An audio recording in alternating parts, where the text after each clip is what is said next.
L'extérieur du cheval exerce une influence bénéfique sur l'intérieur de l'homme.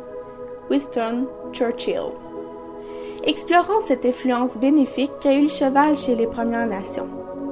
De leur apparition dans les tribus à leur signification, bienvenue dans l'univers du cheval chez les Amérindiens.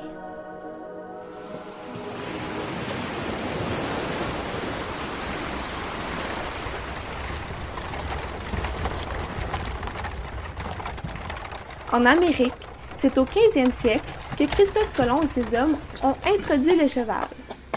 D'après les archives, cette introduction d'espèces animales n'a pas été aussi invisible que notre ami Christophe Colomb aurait pu le souhaiter. Loin de là. Prenant les chevaux pour d'immenses monstres divins, les Amérindiens étaient loin de penser que les chevaux seraient bientôt leurs meilleurs amis. Cette espèce exclusive aux colons fascinait les tribus. Wow! C'est seulement au début des années 1700 que les chevaux ont été introduits directement dans les tribus, et ce, sans le vouloir.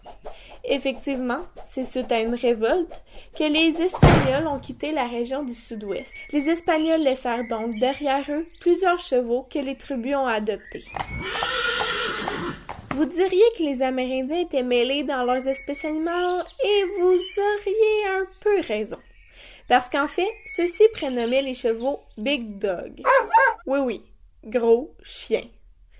Attendez, on va y voir plus clair. En fait, les Amérindiens ont remplacé le chien, qui occupait une fonction de transport, par le cheval. Parce que c'est vrai, imaginez-vous tirer votre tente et vos couvertes de mammouth avec un chien. Le choix de remplacer votre ami canin semble évident. En lien avec le transport, les chevaux ont eu un grand rôle dans le domaine de la chasse.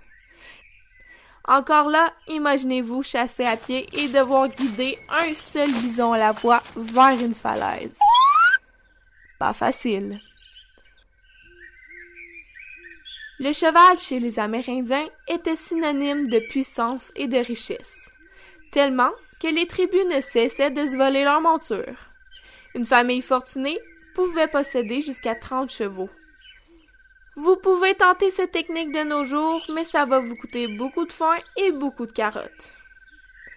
Sur une note plus sérieuse, le cheval a donc été primordial au niveau du transport, plus facile et plus rapide, et a établi un ordre hiérarchique au sein des tribus.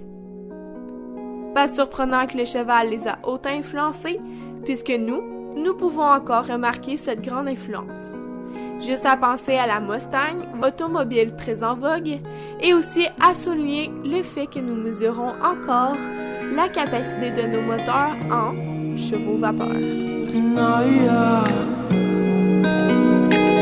Naya bonita, babe. Naya.